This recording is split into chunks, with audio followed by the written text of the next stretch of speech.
मेरी शादी एक ऐसे आदमी के साथ हुई थी जो कभी बाप नहीं बन सकता था, लेकिन मेरे ससुर जी मेरा बहुत ख्याल रखते थे। उनकी उम्र 60 साल थी, लेकिन दिखने में वो किसी पहलवान से कम नहीं लगते थे। मेरे पति अपना ज्यादातर समय अपने ऑफिस में ही बिताते थे, लेकिन तब तक मेरे ससुर जी मुझे बिल्कुल भी अकेला नहीं छोड़ते थे। वो हर तरह से मेरा ध्यान रखते थे। शादी के 5 महीने बाद ही मेरी तबीयत खराब हो गई। जब मेरा पति मुझे हॉस्पिटल लेकर गया तो डॉक्टर ने कहा, मुबारक हो, तुम्हारी पत्नी मां बनने वाली है। एक सामान्य पति पत्नी की जिंदगी में ये सबसे बड़ी खुशखबरी होती है, लेकिन हम दोनों ये खबर सुनकर हैरान रह गए थे। और जब मुझे पता चला कि यह बच्चा किसका है, तो मेरी तो जान ही निकल गई। क्योंकि हेलो दोस्तों, आज की इस रोमांचक कहानी में आप सभी का स्वागत है। मेरा नाम साक्षी है और मेरी उम्र लगभग 30 साल है। मेरी अभी तक शादी नहीं हुई थी, क्योंकि मेरे माँ बाप बचपन में ही गुजर चुके थे। मैं अपने भाई बहनों में सबसे बड़ी हूँ और मेरे ऊपर मेरी 2 छोटी बहनों की जिम्मेदारी भी थी। मैं छोटी मोटी नौकरियां करके अपना और अपनी बहनों का पेट पाल रही थी। धीरे धीरे करके मैंने अपनी दोनों छोटी बहनों की शादी कर दी, क्योंकि अगर मैं पहले शादी कर लेती तो उन दोनों की देखभाल के लिए कोई भी नहीं होता। इसलिए सही उम्र में मैंने उन दोनों को विदा कर दिया। अब घर में मैं अकेली ही रह गई थी। इस अकेलेपन की वजह से अब मुझे भी किसी साथी की जरूरत मालूम होती थी। मुझे अपनी जिंदगी में एक ऐसे साथी की जरूरत थी जो मेरी तन्हाई को दूर करके मेरी जिंदगी खुशियों से भर दे। वैसे तो यह सब सोचना माँ बाप की जिम्मेदारी होती है, लेकिन मेरे माता पिता तो बहुत पहले ही मुझे छोड़कर जा चुके थे। मेरी उम्र भी थोड़ी ज्यादा हो गई थी, इसलिए अब मेरे पास कोई अच्छा रिश्ता भी नहीं आता था। एक दिन मैं बाजार गई थी, तो वहां मुझे मेरी पुरानी सहेली मिल गई। उसकी शादी हो चुकी थी और बच्चे भी हो गए थे। वो मुझसे मेरी शादी के बारे में पूछने लग गई, तो मैंने भी उसे बातों ही बातों में सब बता दिया। काफी देर तक बात होने के बाद उसने मुझे बताया कि उसका एक भाई है जिसकी उम्र लगभग 40 साल हो चुकी है। उसकी शादी हुई थी, पर उसकी पत्नी उसे छोड़कर अपने मायके चली गई, क्योंकि वो कभी बाप नहीं बन सकता। उसके घर में रुपयों पैसों की कोई कमी नहीं है, पर जब से कुछ रिश्तेदारों में ये बात पता चली है, तब से उसके लिए रिश्ते आना बंद हो गए हैं और अब वो कुंवारा ही है। ये सब सुनकर मेरे दिमाग में एक ख्याल आया। मैंने अपनी दोस्त से कहा कि अगर तुम अपने भाई की शादी मुझसे करवा दो तो मैं तुमसे ये वादा करती हूँ कि मैं उसको छोड़कर कहीं भी नहीं जाऊंगी और उसको किसी बात के लिए ताना भी नहीं दूंगी। उसने हैरानी से पूछा, तुम उसकी सारी सच्चाई जानने के बाद भी उससे शादी करने के लिए तैयार हो? मैंने उससे कहा, तुम्हें तो पता ही है कि मेरी छोटी बहनों की शादी के बाद मैं बिल्कुल अकेली पड़ चुकी हूँ। इस तरह जीने से तो अच्छा है कि मैं तुम्हारे भाई का सहारा बन जाऊं और वो मेरा सहारा बन जाए। आखिर मैं कब तक अकेली रहूंगी? अब मुझे भी एक साथी की जरूरत महसूस होती है। बच्चे नहीं भी होंगे तो क्या हुआ, कम से कम जिंदगी के इस सफर में हम दोनों अकेले तो नहीं होंगे। मेरी सहेली मेरी बात सुनकर बहुत खुश हुई। वो बोली, अगर तुम्हें मंजूर है तो मुझे भी कोई दिक्कत नहीं है। और वैसे भी उस घर में एक औरत की जरूरत है। उनकी माँ भी बहुत पहले गुजर चुकी है और अब वो अपने बूढ़े पिता के साथ रहते हैं। अगर तुम उस घर में चली जाओगी तो उस घर की रौनक वापस लौट आएगी। फिर वो बोली, अब मैं अपने भाई से बात करके तुम्हें बताऊंगी। और वैसे भी तुम अब इस शादी को पक्का ही समझो, क्योंकि मेरे भाई को तुम्हारी जैसी लड़की की ही जरूरत है। वो इस रिश्ते को मना नहीं करेगा। 1-2 दिन बाद मेरी सहेली मेरे घर आई और इस बार वो बहुत ज्यादा खुश थी। उसने कहा, मेरा भाई तुमसे शादी करने के लिए तैयार है, पर उन्होंने एक शर्त रखी है। मैंने घबराकर पूछा कि क्या शर्त रखी है? उसने कहा, मेरा भाई बस इतना चाहता है कि दुनिया वालों को कभी भी उसकी बीमारी का पता न चले। मैंने कहा, तुम फिक्र मत करो, मैं ये बात कभी किसी को नहीं बताऊंगी। अगले कुछ दिनों बाद मेरी और सचिन की शादी करवा दी गई। मेरे सारे रिश्तेदार यह सोच सोच कर परेशान थे कि इस अकेली लड़की को इतना अच्छा रिश्ता कहाँ से मिल गया। मैंने अपने पति के नाम मर्द होने वाली बात अपनी बहनों को भी नहीं बताई थी। मेरे पति का यह राज मेरे सीने में ही दफन हो गया था। हमारी शादी अच्छे से हो गई थी और उसके बाद मैं विदा होकर सचिन के घर आ गई। ससुराल पहुंचते ही मैं हैरान रह गई, क्योंकि ये घर तो एक आलीशान बंगला था जो किसी महल से कम नहीं लग रहा था। मैं सपने में भी नहीं सोच सकती थी कि मेरी शादी इतने अच्छे घर में होगी, इसलिए मैं अंदर ही अंदर बहुत खुश हो रही थी। सारी रस्मों के बाद मैं अपने कमरे में पहुंच गई, जहां हमारी पहली रात की सेज सजाई गई थी। मैं दुल्हन बनी अपने पति का बेसब्री से इंतजार कर रही थी। कुछ देर बाद सचिन कमरे में आए, पर थोड़ा परेशान से लग रहे थे। वो शायद अपने अंदर की कमी की वजह से परेशान थे। मैं उनकी परेशानी समझ चुकी थी, इसलिए मैं उनके पास गई और उन्हें यकीन दिलाया कि ये सारी बातें कभी भी इस कमरे के बाहर नहीं जाएंगी और ना ही मेरी तरफ से आपके ऊपर कोई दबाव आएगा। मेरी इन सारी बातों के बाद सचिन का चेहरा गुलाब की तरह खिल गया था। वो मेरे पास आकर बैठ गए और मेरा हाथ अपने हाथों में ले लिया। उन्होंने मेरे हाथों में एक बड़े हीरे की अंगूठी पहनाई और कहने लगे, साक्षी, तुम मिल गई हो तो ऐसा लग रहा है जैसे सब कुछ मिल गया है। मैं भी बहुत खुश थी, क्योंकि सचिन बहुत ही अच्छे इंसान थे। जब से वो मेरी जिंदगी में आए थे, तब से मेरे साथ सब अच्छा ही हो रहा था। मेरी जिंदगी में भी खुशियां वापस आ गई थीं।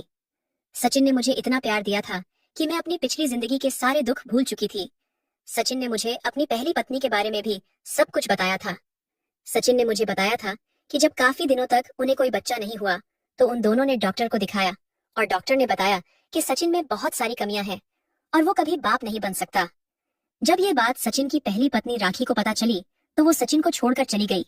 इन सब के बाद सचिन पूरी तरह से टूट चुके थे और उन्होंने सोच लिया था कि वो कभी दूसरी शादी नहीं करेंगे। मैं सचिन की परेशानी को अच्छे से समझती थी, पर कहीं ना कहीं मेरे मन में भी बच्चे की तमन्ना थी और मुझे यह भी पता था कि यह मुमकिन नहीं है। दिन कुछ इसी तरह बीत रहे थे। मैं खूब मन लगाकर सचिन और उनके पिता की देखभाल करती थी। शाम के समय हम तीनों एक साथ बैठकर चाय पीते थे और रात में एक साथ खाना खाते थे। सचिन एक प्राइवेट जॉब करते थे, इसलिए अक्सर उनको घर आने में लेट हो जाता था। मैं जब भी बोरियत महसूस करती थी, तो मेरे ससुर जी मुझसे बातें करते थे। इस तरह उनका भी दिल बहल जाता था और मेरा वक्त भी गुजर जाता था। एक रात की बात है, सचिन को ऑफिस से आने में बहुत ज्यादा देर हो गई थी। मैं घर का सारा काम करके अपने कमरे में चली गई और मेरी आंख लग गई। कुछ घंटे बाद जब अचानक से मेरी आंख खुली, तो मैंने देखा कि ससुर जी मेरे कमरे में टहल रहे हैं। उन्हें अचानक से अपने कमरे में देखकर मैं चौंक गई और बोली, पापा जी, आप यहाँ क्या कर रहे हैं? तो उन्होंने जवाब दिया, बेटा सचिन अभी तक घर नहीं आया है। मुझे तो उसकी बहुत फिक्र हो रही थी, इसीलिए तुम्हारे कमरे में चला आया कि कहीं तुम अकेलेपन में डर ना जाओ। मुझे उनकी बातों में कोई सच्चाई नहीं दिख रही थी, क्योंकि जब मैं लेटी थी तब मैंने अपने ऊपर एक चादर डाला था जो अब नहीं है। इसका मतलब किसी ने मेरे ऊपर से चादर हटाया है। मैंने उनसे कहा, पापा जी मैं बिल्कुल ठीक हूँ, आप फिक्र मत करिए और अपने कमरे में जाइए। जैसे ही सचिन घर आ जाएंगे मैं आपको बता दूंगी। वो बोले, बहू मुझे नींद नहीं आ रही है, क्या तुम मुझसे थोड़ी देर बातें कर सकती हो? उनकी यह बात सुनकर तो मैं और भी ज्यादा चौंक गई थी। मैं कहा, पापा जी बहुत रात हो चुकी है, अब आपको आराम करना चाहिए।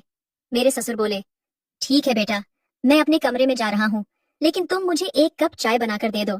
मैंने उनको एक कप चाय बनाकर दे दी और अपने कमरे में वापस आ गई।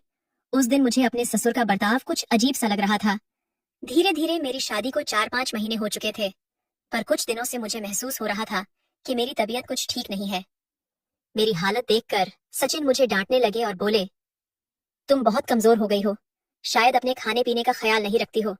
आज मैं तुम्हें डॉक्टर के पास ले चलूंगा, वो तुम्हें ताकत की दवाइयां दे देंगे, जिससे तुम खाना अच्छे से खाने लगोगी और तुम्हारे अंदर की कमजोरी भी दूर हो जाएगी।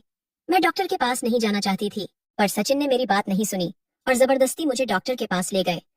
डॉक्टर ने मेरा चेकअप किया और चेकअप करने के बाद उन्होंने कुछ ऐसा कहा जिसे सुनकर हम दोनों पति पत्नी हैरान रह गए थे।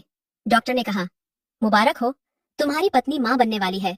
एक सामान्य पति पत्नी की जिंदगी में यह सबसे बड़ी खुशखबरी होती है। लेकिन हम दोनों यह खबर सुनकर हैरान रह गए थे। मैं और सचिन बहुत अजीब नजरों से एक दूसरे को देख रहे थे, क्योंकि हम दोनों को यह बात बहुत अच्छे से पता थी कि सचिन कभी बाप नहीं बन सकता। तो आखिर यह बच्चा किसका था? सचिन ने उस समय मुझसे कुछ नहीं कहा। उन्होंने डॉक्टर के हाथ से रिपोर्ट ली और बिना कुछ कहे मुझे बाजू से पकड़कर गाड़ी तक ले आए। रास्ते में भी उन्होंने मुझसे कोई बात नहीं की और मुझे भी कुछ समझ नहीं आ रहा था कि आखिर यह सब क्या हो रहा है। जब हम घर पहुंचे तो ससुर जी बाहर बैठकर हम दोनों का इंतजार कर रहे थे। मेरे घर पहुंचते ही ससुर जी ने मुझसे पूछा, बहू तुम्हारी तबीयत कैसी है? सचिन ने गुस्से में रिपोर्ट फेंकते हुए कहा, आपकी बहू प्रेग्नेंट है, जबकि ये बात हम तीनों को बहुत अच्छे से पता है कि मैं कभी बाप नहीं बन सकता। इसका मतलब यह बच्चा मेरा नहीं है, और अगर मेरा नहीं है तो फिर यह बच्चा किसका है? ये सब देखकर मुझे चक्कर आने लगे थे और मैं बेहोश होकर जमीन पर गिर गई, क्योंकि मुझ में यह सब बर्दाश्त करने की हिम्मत नहीं थी। मैं बेकसूर थी, लेकिन मेरा पति मानने को तैयार ही नहीं था। सचिन की सारी बात सुनकर ससुर जी कहने लगे, तुम थोड़ा सोच समझकर बात किया करो, ये तुम कैसी बातें कर रहे हो? मैंने सचिन से कहा, मैं नहीं जानती कि यह बच्चा किसका है, लेकिन मैं इतना जरूर जानती हूँ कि मेरी जिंदगी में आपके अलावा और कोई भी नहीं है। सचिन ने गुस्से से गरजते हुए कहा, तुम बिल्कुल चुप रहो। आज मुझे समझ आया है कि तुम्हारी शादी क्यों नहीं हो रही थी। अगर मुझे पता होता कि तुम इस तरह की लड़की हो तो मैं कभी भी तुमसे शादी नहीं करता। लेकिन मैं इतना बेवकूफ नहीं हूँ कि किसी और के पाप को अपना नाम दूं। तो बेहतर यही होगा कि तुम अपना सारा सामान उठाओ और इसी वक्त मेरा घर छोड़कर चली जाओ। ससुर जी ने सचिन को समझाने की बहुत कोशिश की, लेकिन वो किसी की भी बात सुनने को तैयार नहीं थे और आधी रात को सचिन ने मुझे घर से निकाल दिया। मेरे पास अब कोई रास्ता नहीं बचा था, इसलिए मैं वापस अपने घर आ गई। मैं अभी भी वही सब सोच रही थी जो सचिन ने मुझसे बोला था। ये सब सोचते सोचते मेरी तबीयत बिगड़ी जा रही थी। लेकिन मुझे अभी भी सचिन की ही परवाह थी, क्योंकि मैं उनसे बेहद प्यार करती थी। मैं रोते रोते जमीन पर ही सो गई। मेरी आंख तब खुली जब सुबह मेरे दरवाजे पर दस्तक हुई। मैंने दरवाजा खोला तो सामने मेरी वही सहेली खड़ी हुई थी। उसको देखकर मैं उसके गले लगकर रोने लगी और बोली, मैं बेकसूर हूँ और मुझे नहीं पता है कि ये बच्चा मेरे पेट में कैसे आया। वो बहुत देर तक मेरे पास बैठी रही और मुझे समझाती रही। उसने कहा, चिंता मत करो, सब ठीक हो जाएगा, और इतना कहकर वो चली गई। उसके जाने के बाद मैं बहुत देर तक यही सोचती रही कि मेरी जिंदगी में सचिन के अलावा कोई भी नहीं है, तो फिर ये बच्चा किसका हो सकता है। अचानक से मेरे दिमाग में उस रात का ख्याल आया जब सचिन ऑफिस से वापस नहीं आए थे और ससुर जी मेरे कमरे में टहल रहे थे। बहुत सोच विचार के बाद मेरे दिमाग में ये बात आई कि कहीं ससुर जी ने ही तो ये सब नहीं किया है, क्योंकि शादी के बाद मेरी जिंदगी में अगर सचिन के अलावा कोई और था तो वो ससुर जी ही थे। सचिन तो अक्सर ऑफिस से घर आने में लेट हो जाते थे और रात को खाना खाने के बाद जब मैं अपने कमरे में जाकर सो जाती थी तो कहीं उन्होंने ही तो कुछ नहीं किया। उनका मेरे ऊपर प्यार जताना और हद से ज्यादा मेरा ख्याल रखना आज मुझे खटक रहा था। मैं बस यही सोचती रहती थी कि मैं कैसे खुद को बेकसूर साबित करूं और कैसे अपने पति के साथ जिंदगी की नई शुरुआत कर पाऊं। 1 महीने बाद मेरी सहेली सचिन को लेकर मेरे घर आई। सचिन को दरवाजे पर देखकर मैं हैरान रह गई थी और मुझे समझ नहीं आ रहा था कि आखिर सचिन मुझे लेने कैसे आए। पर मेरे लिए तो इतना ही काफी था कि मुझे दोबारा सचिन की जिंदगी में शामिल होने का मौका मिल रहा है। मैं बिना कुछ कहे उन दोनों के साथ गाड़ी में बैठकर अपने ससुराल चली आई। जब मैं घर पहुंची तो मैंने देखा कि हमारे पूरे घर को फूलों से सजाया गया था। ससुर जी ने फूल मालाओं से मेरा स्वागत किया। मैं ये सब देखकर बहुत हैरान थी कि आखिर यह सब हो क्या रहा है। मेरी सहेली ने मुझे बड़े प्यार से गले लगाया और बोली, तुम्हारा बहुत बहुत शुक्रिया कि तुमने मुझे बुआ बनने का मौका दिया है। तुमने इस दुनिया की सबसे बड़ी खुशी मुझे दी है। मैंने अपनी हैरत भरी निगाह सचिन पर डाली तो सचिन शर्मिंदगी से अपनी नजरें झुकाए खड़े थे। मेरी सहेली मुझे सारा सच बताने लगी। उसने बताया कि पापा को तुम्हारे ऊपर पूरा भरोसा था कि तुम एक बहुत ही अच्छी लड़की हो, इसलिए उन्होंने दोबारा से भैया को उस लेडी डॉक्टर के पास भेजा। भैया ने उनसे कहा, डॉक्टर साहिबा, आपने कहा था कि मेरे अंदर एक कमजोरी है जिस वजह से मैं कभी बाप नहीं बन सकता, लेकिन मेरी दूसरी पत्नी प्रेग्नेंट हो गई है, तो फिर ऐसा कैसे हो सकता है। तब उस लेडी डॉक्टर ने भैया को बताया, दरअसल आप में कोई प्रॉब्लम नहीं थी। आपकी पहली पत्नी को आपसे छुटकारा चाहिए था, इसलिए वो आपको ऐसी दवाइयां देती थी ताकि सारा इल्जाम आपके ऊपर आ जाए और वो आपसे ढेर सारे पैसे वसूल कर ले। उसी ने पैसे देकर मुझसे झूठी रिपोर्ट बनवाई थी। सचिन ने मुझसे अपनी की माफी मांगी, लेकिन मुझे उनसे कोई शिकायत नहीं थी, क्योंकि उनकी जगह अगर कोई और भी होता तो शायद वो भी यही करता। मैंने अपनी ननद को गले से लगा लिया और उसको बहुत सारा धन्यवाद दिया। मैंने ससुर जी के पैर छुए, क्योंकि मैं उनके बारे में भी बहुत गलत सोचने लग गई थी। उन्होंने मेरे सिर पर हाथ रखा और कहा, बेटा, ये सारे रिश्ते बहुत ही नाजुक होते हैं और हमें इन रिश्तों को बहुत ही प्यार से संभाल कर रखना पड़ता है। कभी कभी मामूली गलती की वजह से बहुत गहरे रिश्ते भी चुटकी में खत्म हो जाते हैं। ये घर तुम्हारा है और अब तुम हमेशा इस घर की रानी बन के रहना। कमेंट करके जरूर बताइएगा कि आपको ये कहानी कैसी लगी। अगर आपको ये कहानी पसंद आई हो तो इसे लाइक करें और अपने दोस्तों के साथ भी शेयर करें।